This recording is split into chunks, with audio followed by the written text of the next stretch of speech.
Okay, so now it's recording, so I'm gonna give it over to Brittany Latson here, and thank you guys so much. And if you guys have any questions, please feel free to privately message me as she's kind of presenting so we don't interrupt her. Hey everyone, my name is Brittany. I'm gonna share my screen, share my PowerPoint with y'all. Let's see. Can you guys give me a thumbs up if you see it? Cool. So my name is Brittany Latson, and I'm a third-year medical student at Michigan State University College of Osteopathic Medicine. I also went to Michigan State for my undergrad, and so I've been here for quite a long time, undergrad being 4 years, and now medical school, I'm on my third. So I've been here for about 7 years, and I have been rotating at Sparrow Hospital, which is right down the street from East Lansing, which is the school's location. I just finished my OB-GYN rotation on Friday, and I start surgery tomorrow, so I'm kind of nervous. I enjoyed the last month of OB-GYN. It's super cool to see babies born. It's like nothing else. And it also has a surgical component, so I'm hoping that I'll be able to translate what I learned nicely into the next months of rotation. Overall, I want to be an ER doctor, I think, but being on my OB-GYN rotation, I really enjoyed it, so that's definitely on the table still. I like procedural things. I like things where I'm not just sitting at a computer typing. I'm more so doing things, putting in stitches, putting in a tube, things like that. It's definitely more my style. I also have a blog. It's on Facebook and Instagram, and it's called At My Miles to Medicine. I started the blog about now almost 2.5 years ago when I first started medical school. And I just talk about, the things that happen throughout medical school, the different events that my school offers, tips on how to prepare for your board exams, and for just everything about medical school. It's pretty much a diary, but it's all public. So if you want to send me any questions at any time, I check my DMs very regularly. If you'd like to send me something that you don't get the chance to say during this part and during this presentation, even tonight, tomorrow, next year, it doesn't matter. I'm pretty open. And yeah, so I went to high school it's called International Baccalaureate School. It's a school pretty much has all AP classes that we have to take on top of some specific requirements for being an international school. We had to do a bunch of community service, and we had to write what's called an extended essay. And so it was a lot of work, but it was definitely good to prepare for college, because college is definitely a step up in the caliber of workload and rigor of everything. But again, totally doable. So I went to Michigan State for my undergrad. I was a part of what's called Lyman Briggs, which is a science residential college. And so we would be in our dorms living there, but on the first floor in the basement were the actual classrooms for the program I was in. So that's why it's like a residential science college. So it was pretty cool to be able to like go to office hours just downstairs of where I lived. It was very convenient.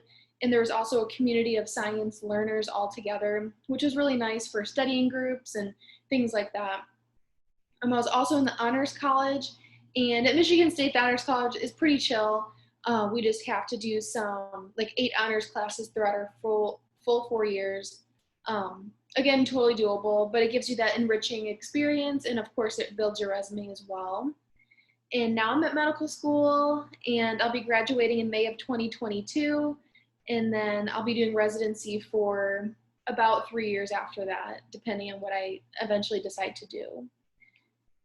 So that's my PowerPoint. So now I'm going to open it up to any questions that you guys have. I've done similar presentations to this, and I think the best way it seems to work is just a Q&A. And don't hold back. You can ask me as many questions as you like, and if we don't have time, of course, you can send me a DM. Oh, cool. Someone says they're also an IB. That's awesome. Okay, so first question. Is there a big difference between DO schools and MD schools? Did you have any advantage while going to the same school for undergrad and med school? Those are both excellent questions. The big difference for DO schools and MD schools in terms of applying is that they're completely different websites and application processes. All MD schools have a single website that you go to. So whether it's Michigan State's MD school or the University of Michigan's MD school, it's the same website. But for DOs and MDs, those are two separate processes. They have the same requirements in terms of having to submit a personal statement and secondary applications and things like that. But they are just, you have to put it in twice, which is kind of annoying because it is a long process. And in terms of the actual schooling itself, we get the same curriculum that MD students get. We have to learn our cardiology, neurology, all that good stuff, but we also have to learn what's called osteopathic manipulative medicine, and it's called OMM or OMT for short. And it's a set of hands-on tools used by DOs that can help bring your body back into alliance and back into like homeostasis. So it's kind of chiropractic in that you like move your body in certain ways, and it's an additional tool that you can use on any patient, whether that be someone giving birth who is pushing so hard that they're throwing their back out, or it's someone who's 80 years old and is just, their muscles ache and all that stuff. So it's definitely a versatile tool, and that's the only thing that we learn on top of what MDs learn. Otherwise, our curriculum is pretty much the same. And then for the second part of that question, is it beneficial or have any advantages to going to the same school for undergrad and med school? I'll say for my school particularly, there seems to be some type of, I wouldn't say favoritism, but there seems to be something there about Michigan State students going to the same med school. But I will say overall, that's not the case for most medical schools. They do like to attract a diverse group of students from all over the country. And it really is value in diversity. So they want to make sure they develop a class that is diverse and from everywhere. There's Canadians, there's people from the West Coast, the Caribbean, everywhere. But I think for Michigan State, we do like to keep it in the family. And that's just something I've only seen at Michigan State. So what does my daily life look like? That's an excellent question. So during the first 2 years of medical school is all book work. So during that time, from 8 a.m. to noon, we had lecture. When I was doing it, it was in person or online. Now it's strictly online. So the way they do it is it's live streamed, which is a pretty cool thing. Even before the whole coronavirus pandemic and needing to live stream things, we were already doing that for years. So I was one that loved to go to class and physically be there and look at the professor and take notes. So that's what I did. I lived super close, so I just walked 10 minutes to class, and that was for 4 hours. Otherwise, it's through something like Zoom that we used. It's a different program though, and people could stay at home in their pajamas and do their 4 hours. We had a lunch break from 12 to 1, and then in the afternoon, a couple times a week, we'd have different labs. So we have a histology lab, we had our OMM class, we had our patient care class, and that's maybe like 3 times a week. So maybe like Monday and Friday, we don't have an afternoon obligation, but the rest of the week we did. So it's pretty manageable. At the most, we would have like 7 hours of class a day. That is like still a fair chunk of your day, but it's definitely not impossible. And then of course after classes was just a bunch of study until you couldn't study anymore. It's a challenge to keep on top of things because every day you get new material. So if you're not keeping up on the stuff you learned yesterday, the stuff you learned the following day is just not going to click. So staying on top of things is super important. And so that's why studying literally is an everyday thing. It's not just a weekend thing. It's not just a couple days a week thing. And there's also, of course, opportunities to volunteer and do things outside of studying and classwork. And my school in particular is very big on community and engagement. So there's opportunities to go to like a free clinic and work as like like a medical assistant essentially, doing blood pressure screenings and cholesterol screenings and things like that. So maybe like once a week we were doing something in the community to stay active and stay engaged. How can you start preparing for the pre-med track when in high school? That's an excellent question. I think the best thing you can do is to figure out how you study the best and learn some type of diligence to your studying. Are you one that likes to watch videos and flashcards, or are you one that likes to do practice questions and read a bunch? It's really important to know how you study so you don't waste your time in doing things that aren't going to benefit your learning. So I like flashcards for certain things, but if I make flashcards for everything, I'm just gonna be like wasting my time writing things out that I'm never going to look at again.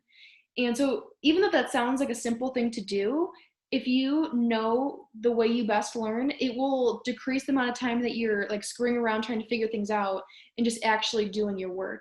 And that applies to every single thing you could possibly study, not just medicine. So even if you decide at some point in time medicine's not for you, you still have these skills that are translatable to anything you do. And I know it does sound very simple and you're probably looking for like a more, exciting answer, but that is literally the best thing you can do for yourself. I know for me, I like practice questions and I like to watch YouTube videos on things I don't understand.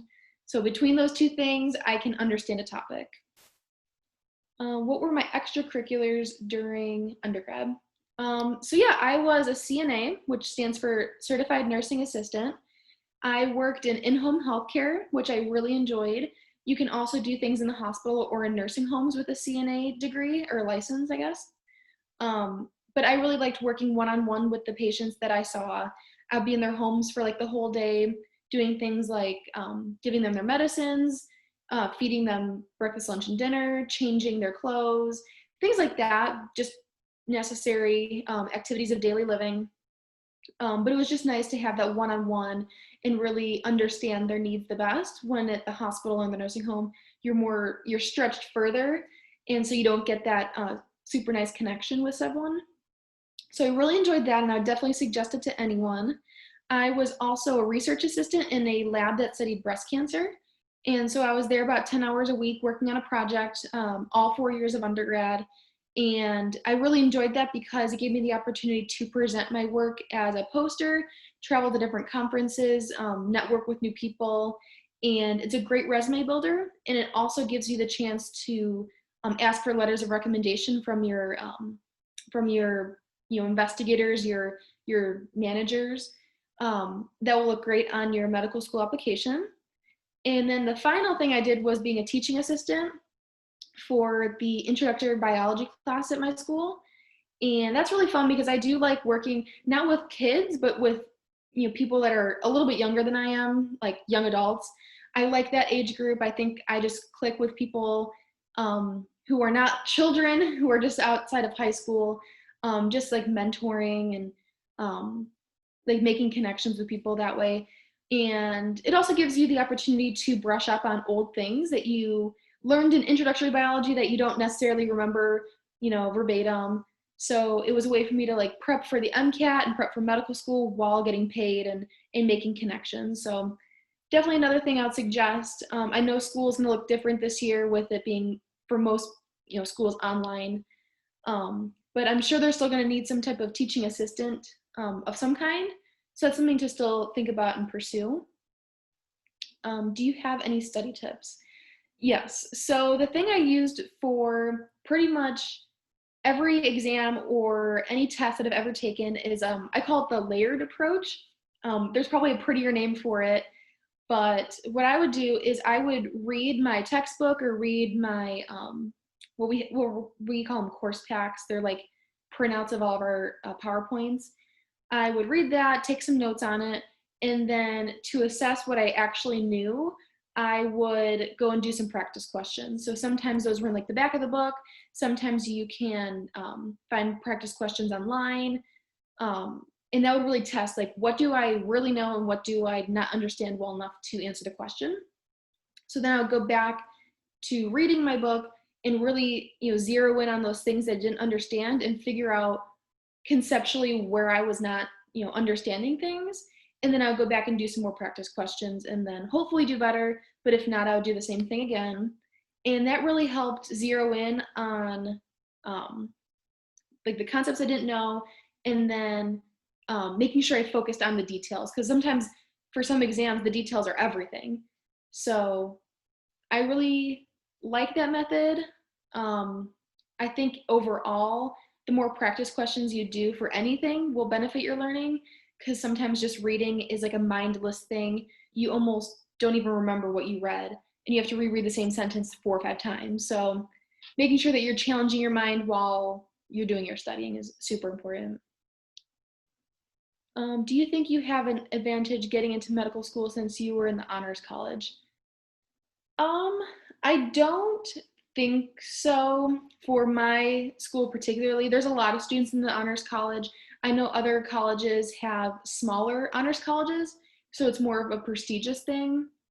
Where at Michigan State, it's a lot easier to get in and a lot easier to complete the requirements of the honors college. So I don't think so, but of course it does add to your resume, something that you can add to your degree, which does matter. But I don't think not having it was like a bad thing necessarily. Did I do research in undergrad? Yes. So I talked about how I did the breast cancer research for a long time. I will add something important to this though. I always thought that once I finished my undergrad and I was accepted into medical school that I'd be done with certain things like research, because medicine and research, yes, they're very much related, but they're not like overlapping. But I found that once I actually got into medical school, they were still encouraging us to do research, which was a total shock to me. I thought like that part of my life was over, but it really wasn't. So since I've been in medical school, I've been doing research still. I have been working with, well, now things have changed because of Corona, but we were having high school opiate awareness courses. So it was me and a few other medical students would go to local high schools and do like a pre-test and a post-test about what people know about opiates. So do they know that heroin is an opiate? Do they know that Tylenol is not an opiate? Things like that. And we would put like a presentation about opiates, and we had a video and everything in between. And we did do the statistics on it and everything. And we were able to present our research and do a poster and write a paper on it. So research does not end as an undergrad. It continues into medical school.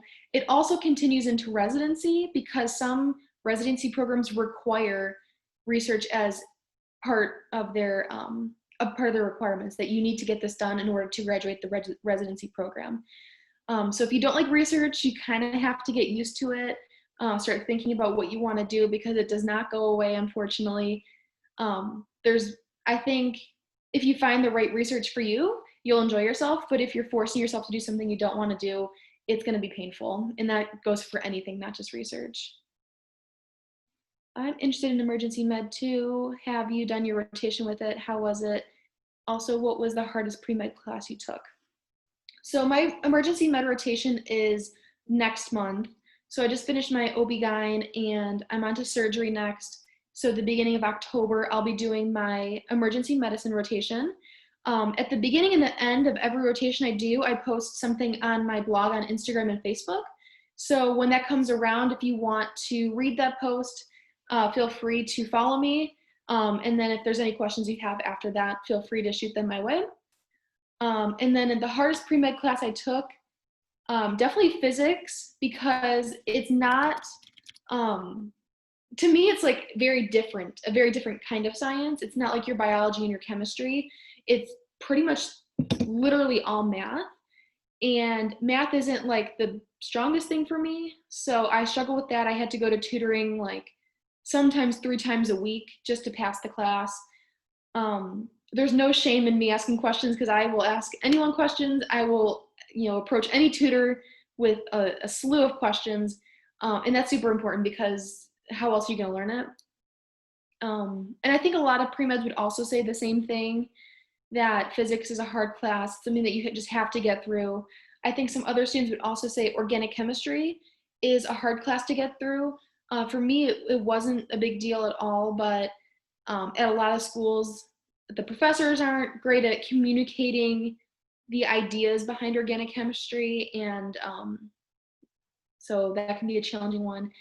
Some people also say genetics is a hard class, but I thought it was, pretty easy, pretty straightforward, but um, everyone has their own opinions on things. But I think those are like the top three that people will say.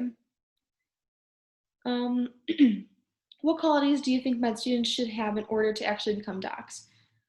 That's a great question. I think there needs to be a balance of being a scientist and being humanistic. In osteopathic medicine, we really preach the idea of holism and seeing the patient for their body, mind, and spirit. They're not just like a walking disease. They have social problems, they have emotional problems, they have religious problems. There's so much more to someone than just the condition that they have. And so being able to see that in a humanistic way and then also in a scientific way will make you the most phenomenal doctor out there. Some doctors do see patients as walking diseases, and you'll be able to spot them out in the hospital. They don't seem to react to patients' emotions, and it's a very weird thing to see. But then there's also people that don't know enough about the science and the medicine, and they're, I wouldn't say clueless, but they're not as well informed. And so that is a challenge for the patient as well, because they're not going to get the care that they need exactly. So it's really striking that balance, and then also like being very strong in both of them. What was the hardest thing about medical school? Oh, wow. So I think for me, it's, you like have to come to terms with like your life is changing and it's never going to be the way it was before. Um, During undergrad, I had time to do things with friends and family. Most of my extracurricular activity time was with my friends. So I was getting that while I was volunteering or while I was doing research. So I never felt like lonely. I never felt like I was missing out on anything. But once I started medical school, like I really realized my whole life is changing. I don't have a lot of time to do things that I used to do. When I'm hanging out with my friends, it's not volunteering anymore. It's sitting in a room studying together. Um, and things are like that for the rest of your life. And now that I've started rotations, the same thing is true. Um, we have a lunch break, and so we have 30 minutes to sit with each other, and we're just talking about homework assignments and due dates and things like that.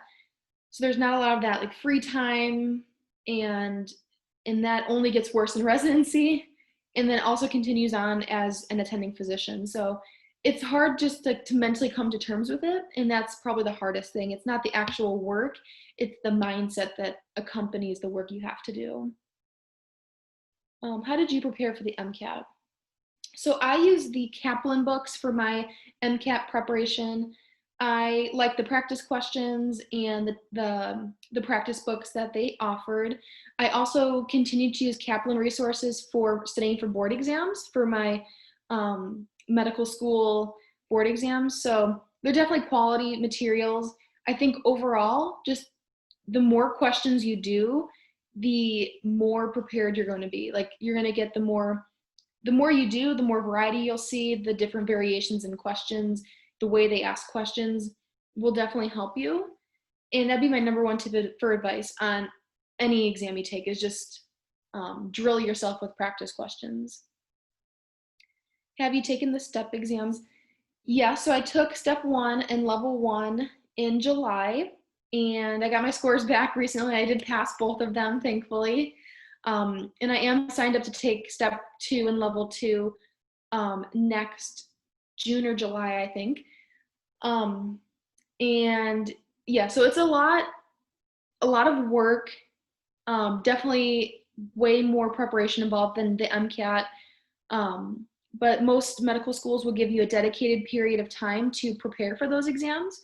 So my school, pretty much right when quarantine started, plus or minus like 2 weeks, we had that time until the end of June, which was when most of our exams were scheduled, to do nothing but study for our exams, which was really nice because you don't have to be concerned about studying for your school exams and your board exams, and then having to go to lecture and everything. It can be a lot, so it's very nice that they give you that. It's what's called dedicated time just for studying for your step exam. What factors did you consider when choosing where you want to go to medical school? How did you know that school was where you wanted to go? Yeah, so for me, the kind of schooling wasn't the biggest question. It was more so the extracurriculars and the programs that were offered at the medical school that made the most difference to me. So the school I go to is very big on study abroads and international outreach. They offer like 20 programs of study abroads to Dominican, Mexico, Ecuador, Haiti, Peru, like the list goes on. And because I want to do Doctors Without Borders in the future, I thought that was very important to my education, that my school be supporting me and giving me opportunities to go abroad and work with other physicians. And so with the school, I've been to 4 places now, and I really, really appreciate those opportunities. Also, my medical school is in an urban area, so there's a high degree of homelessness and poverty in the area. So the school also offers street medicine. So we put on our backpacks of medical supplies and we head downtown and we see whoever needs help. So that was another thing that was really important to me. And I wanted the school that I went to offer the same things to me that I was looking for. So regardless of how they educated me, regardless of, some schools have summer break, some don't, I didn't really care about that. I just wanted to know that my interests were going to be met by the school that I went to. And I also do like the Big Ten atmosphere in general. I do like it to feel like I'm at school, not like at home, because there's some medical schools that are independent schools. They're not part of a larger institution. And so they feel like you're out in like the middle of nowhere doing your medical school. But at Michigan State, like there's 40 to 60,000 people on campus. And so it feels like I'm at school, so I should be doing work. So I also really appreciated that. What did you choose your undergrad major? Did you know that you're going to be pre-med from the start? So my undergrad major was human biology, and I minored in bioethics, humanities, and society, which is a one single minor. And so it's pretty much just bioethics in general. And I did know I wanted to be pre-med from the start, but I wouldn't say I was someone who wanted to be pre-med from like the day they were born, or want to be a doctor from the day they were born. I kind of realized I wanted to do it in like the middle of high school or so. Before that, when we would have like career presentations and things like that, I would say I want to be a dentist or I wanted to work in an office. So I was never one to say like doctor, that's all I want to do. It was something that came to me. So I started doing some shadowing at a nursing home. And so I was shadowing some of the PTs. I thought maybe I wanted to do physical therapy. But I realized some of that stuff is very monotonous. And it was something I was interested in terms of like healthcare, but the actual, like the type that I was shadowing in, like the PT type of healthcare, wasn't exactly my idea of what I wanted to do. So that's when I started to look at other places to shadow, other professions to shadow. So I was shadowing like OTs, I was shadowing nurse practitioners, and then I started shadowing a physician, and that was really when things came together. I liked the education that they had to have. It's like puzzle solving every day. I also liked the way they got to interact with patients. Everything just came together so nicely when I started shadowing physicians that I knew that was where I wanted to be. So I knew I was kind of like pre-healthcare for a while, but then maybe a year later, I was like, yes, I'm pre-med. I want to be a doctor. And now the hard work starts now that I want to, now that I decided I want to do this. When did you start shadowing doctors or volunteering at hospitals? So I started shadowing physicians right when I started undergrad, maybe like the second semester in.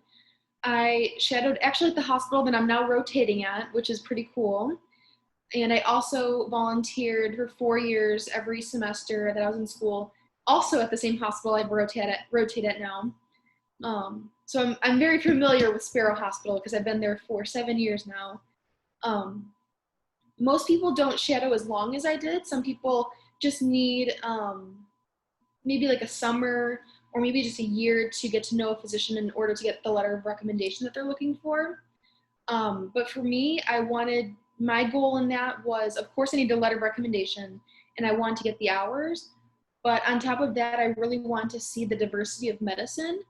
Do I want to do this specialty or that specialty? Or even though I like healthcare and medicine as a whole, are there things that I don't like?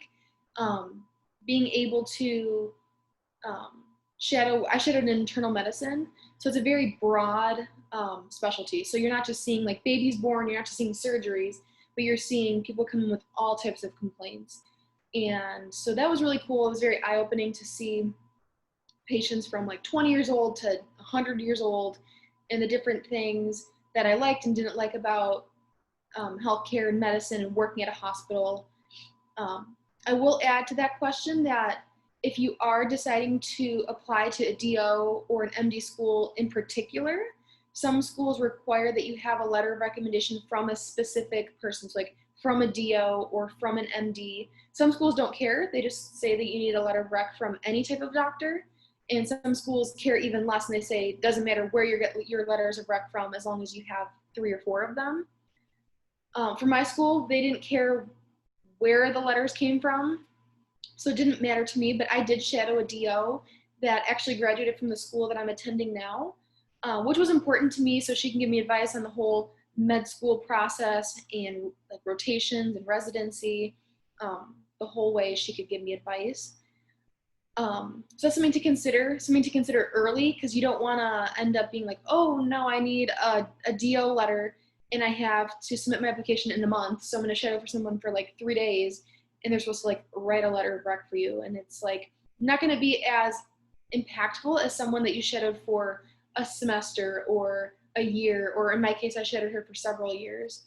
So definitely keep that in mind and keep it in mind early. Yeah, so we only have like 20 to 30 minutes, so I'm just gonna like keep picking out questions for you to answer that are a little different because there's a lot. So, did Yeah. you join any med-related clubs in college? Yeah, so most schools have like a pre-med organization. So I did that. I would say the most important thing is getting a leadership position inside of a club that you're a part of. So I didn't do that with the pre-med club, but I did that with what's called Golden Key International Honor Society. So it's kind of like an NHS, but college level version. And so I was the president of that for a couple years. So it's not so much the clubs and things you're a part of, it's more so the leadership positions that you pursue in those clubs. Okay, so the next one is, did you work part-time? If so, how did you balance with studying? Yeah, so I worked several part-time jobs when I was an undergrad. I would, during the summer, I would do the CNA work, but then during the school year, I would be a research assistant and a teaching assistant. And it's good to make sure that you have the time available in your schedule to study, because going to class really doesn't fulfill your studying. It's more so just transcribing your notes and getting the attendance points essentially. I would plan things in advance, and I would try to set realistic goals with myself. Say tonight I need to get X, Y, and Z done, and I made sure they were realistic. Like I'm not going to get a whole essay and a whole chapter of notes done in one night. Maybe I can get like half the essay and like half the chapter done. And that's a realistic goal. I can feel proud at the end of the day that I got it done, and I can continue to get things accomplished and make sure I don't fall behind. I will say that on the weekends, though, that was my time to like catch up and things like that. So Michigan State is a very big like party school. Football is a big deal. It was sometimes not fun having to like stay indoors and study when everyone else is going crazy. But it is something that you have to get used to, because it's going to continue to be a part of your life as a medical student, as a resident. So get used to it early, I guess. Okay, so the next ones are about like medical interviews. So what type of questions were you given during the interviews? What were most common and what were most difficult to answer? That's a great question. So most schools are transitioning from the traditional sit-down, one-on-one interview style and they're transitioning to what's called an MMI, which stands for multiple mini interview. It's a more dynamic way to assess the type of person that you are, and it's definitely becoming more common. So by the time you guys, if you're in high school, make your way to medical school interviews, it'll probably be mostly like that. So for us, we had 6 stations that we went to, and they were all different. So one was a group activity, and we had to take a PVC pipe and a marble and roll it down different segments of the PVC and take it around a course to get the marble from one spot to the other. And they weren't looking if we could actually accomplish the goal or not. It was more so, how do you interact with people? Are you a leader? Are you a follower? Do you listen to people's advice or do you ignore it? So there's a bunch of people standing in the back of the room. They're just trying to figure out the type of person that you are. There was another station that had, they had a person in there, and she was faking that she was the parent of a soccer player, and you had to pretend to be the referee, and she was upset about some soccer like goal or something like that, and you had to have a conversation about how to neutralize the situation. So it had nothing to do with medicine at all, but it was just, how do you react to angry people? Because there's gonna be angry patients. Are you one to get riled up? Do you stay calm? Do you give good advice? Are you able to actually neutralize the situation? So they're really looking for you as a person. I will say, I don't think there was anything actually medically or ethically related on my medical school interviews. I was totally expecting there to be. So all the preparation that I did, if you go onto websites and just Google practice medical interview questions, I was doing the whole like ethical, like the questions that have really no answers. And so I was prepping on those, but there was not a single one asked during mine. I will say probably it's okay to practice those, and some schools, it will benefit you, interviewing at some schools, but my school, it really didn't. I feel like I kind of wasted my time preparing with that way. Okay, so in the next one, it's like an overwhelming majority, but how did you clearly decide that you wanted to go to medicine school, and why do you want to become like an aspiring ER doctor? Like, was there some specific experience that kind of sparked it, or was it just like an interest that you found later on? So in terms of the medical school part, it was more so I knew I wanted to do healthcare, and then I shadowed and figured that out. In terms of determining that I wanted to do emergency medicine, I always thought, once I started the idea of being a pre-med, that I wanted to do obstetrics and gynecology, so OBGYN. It was only until like the last year or two that I changed my mind. And it was for 2 reasons. One was when we took our actual OB-GYN class in the medical school, it wasn't as exciting as I thought it was. I wasn't disappointed, but I wasn't thrilled. And I thought, like, if I want to do this for the rest of my life, I better be thrilled about it. So I was I kept an open mind. I really enjoy a lot of things. And so I'm like, there's got to be other things that I enjoy. And so in terms of the emergency med part, I started researching about like my opiate awareness courses that we did at the high school. We also got like all the medical school students Narcan trained.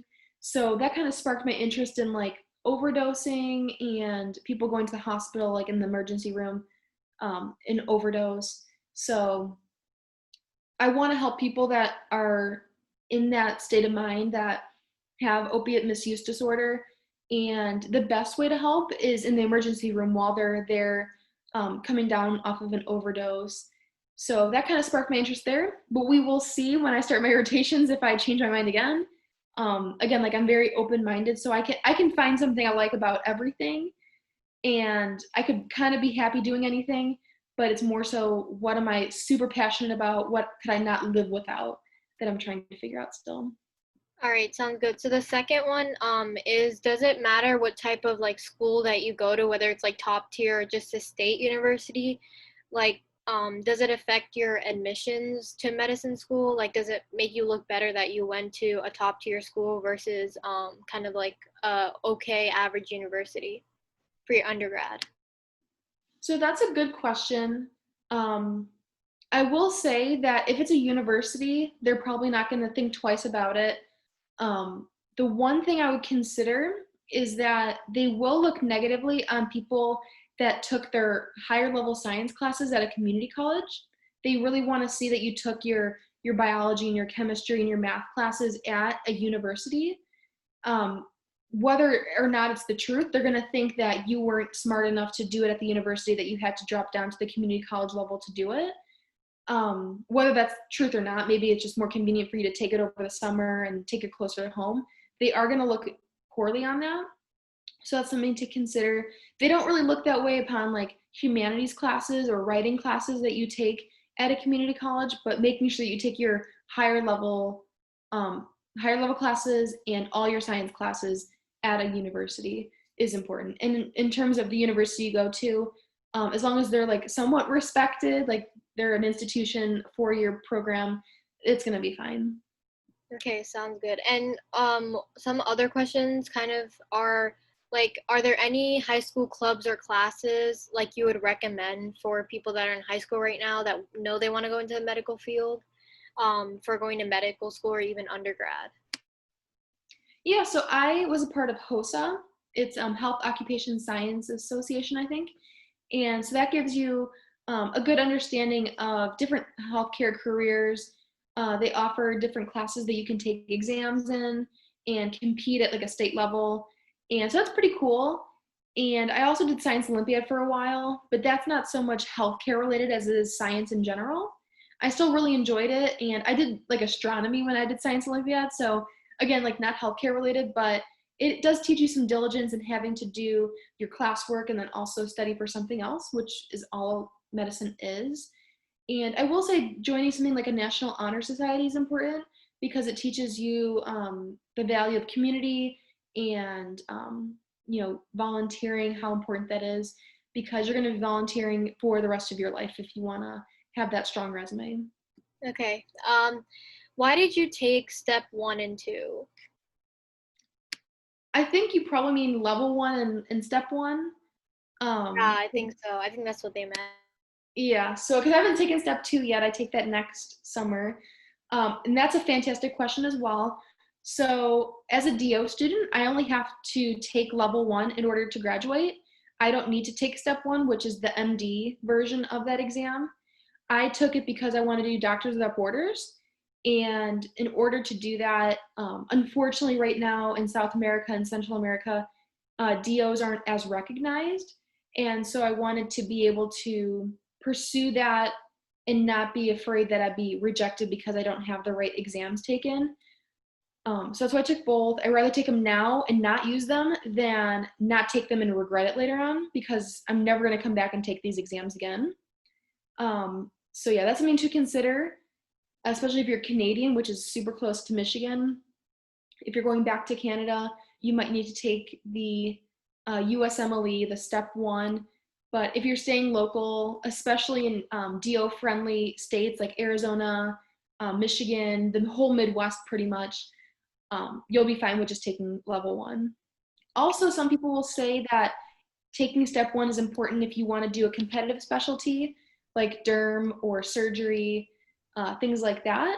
Emergency medicine and OB-GYN aren't quite like that, but it is something to consider. And I mean, you're studying for pretty much the same content. So it's just the effort and of course the cost. It costs, like $600, I think, to take the exam. So as long as you're willing to put out the money, it could be worth it for you. Okay. Next one is, have you experienced any other sabotage from med students?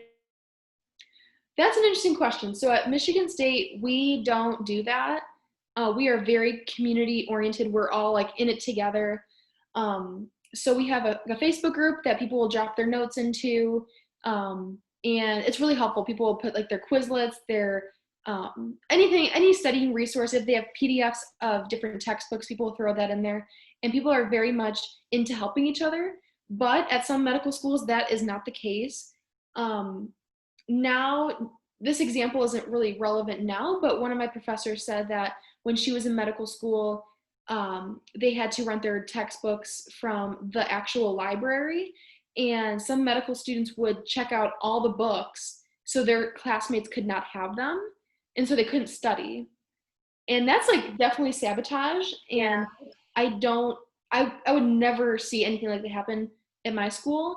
I will say this generation of medical students is much more willing to help each other, but that is definitely something that happened in the past. The whole I'm in it for myself. I'm going to sabotage your journey in medical school. Okay. What are some of the most important things that are focused in med school?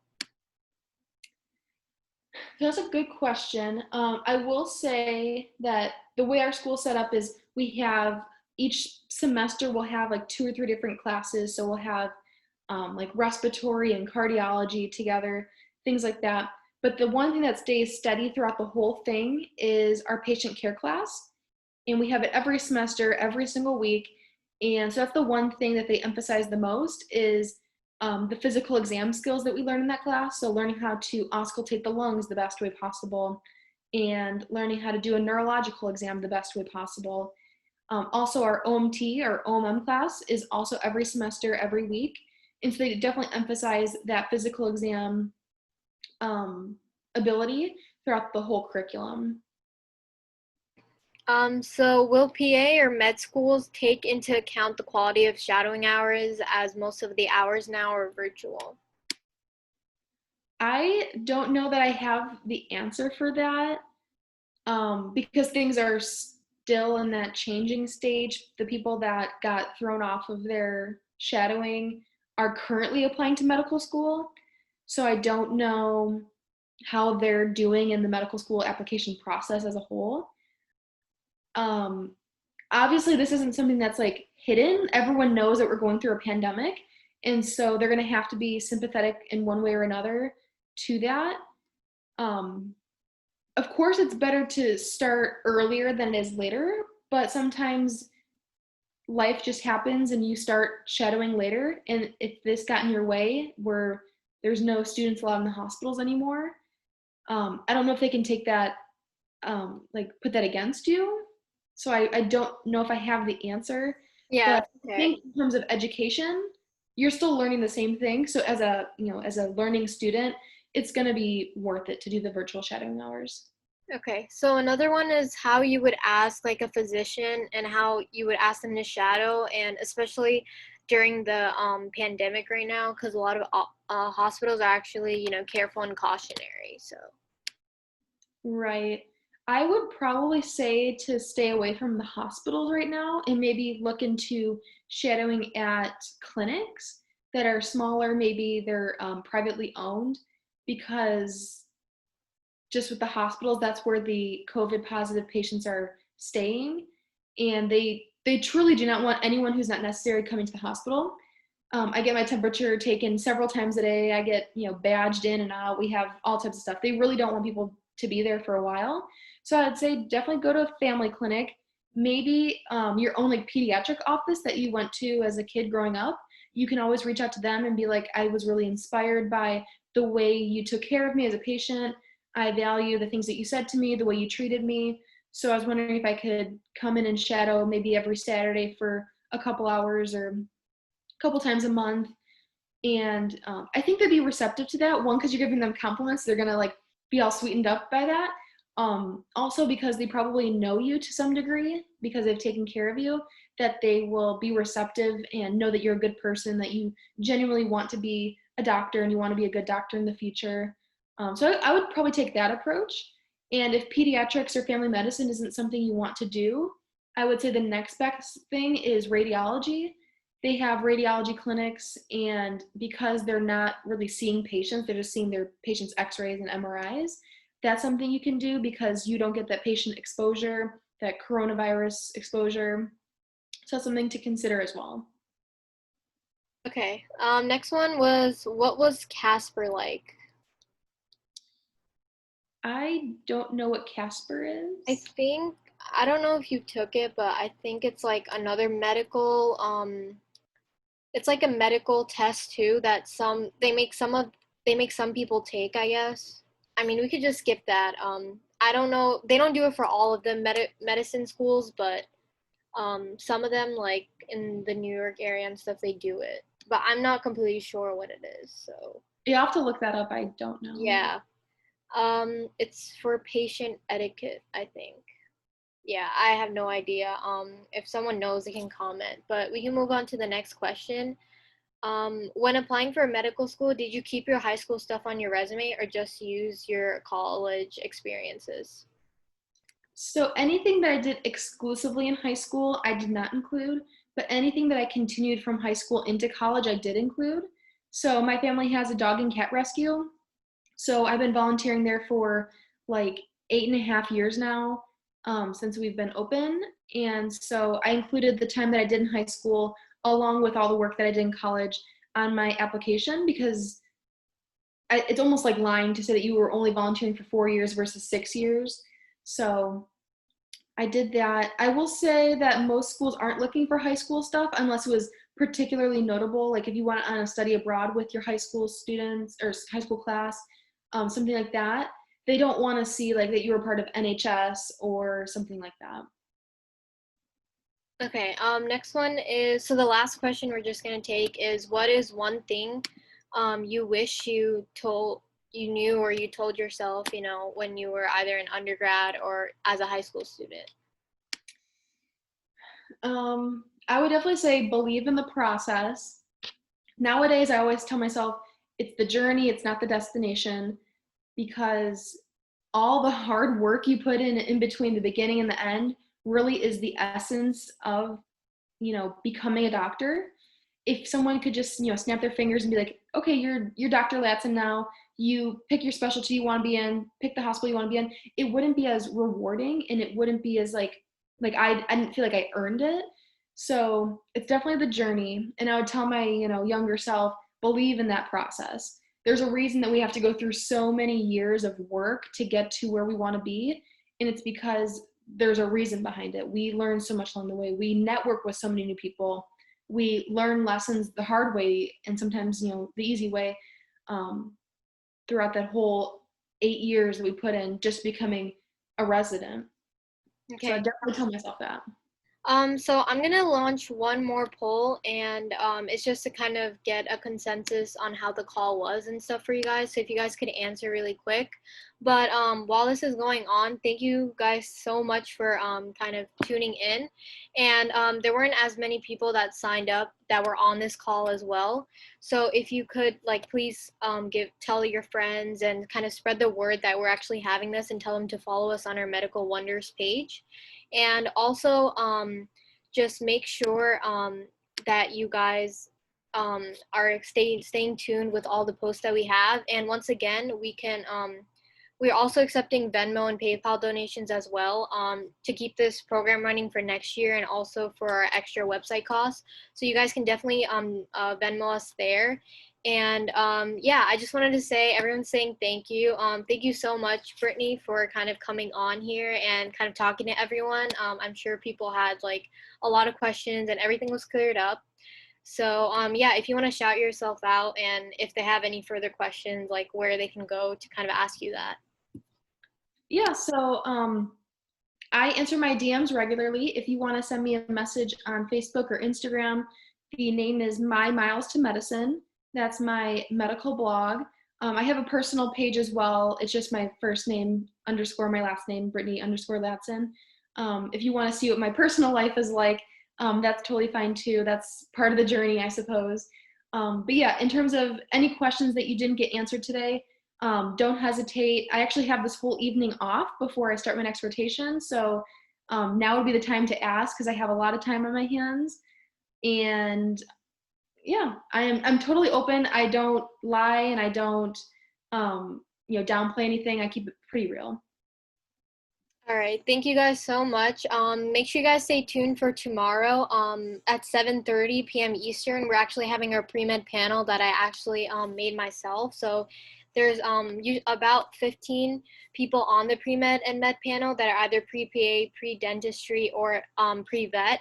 And 3 of them are going to come on the call and kind of answer all of your pre-med questions as well as what they did in high school and stuff. So make sure you guys spread the word. And yeah, thank you guys so much. It ended, so you guys are free to go. Bye, everyone. Thank you.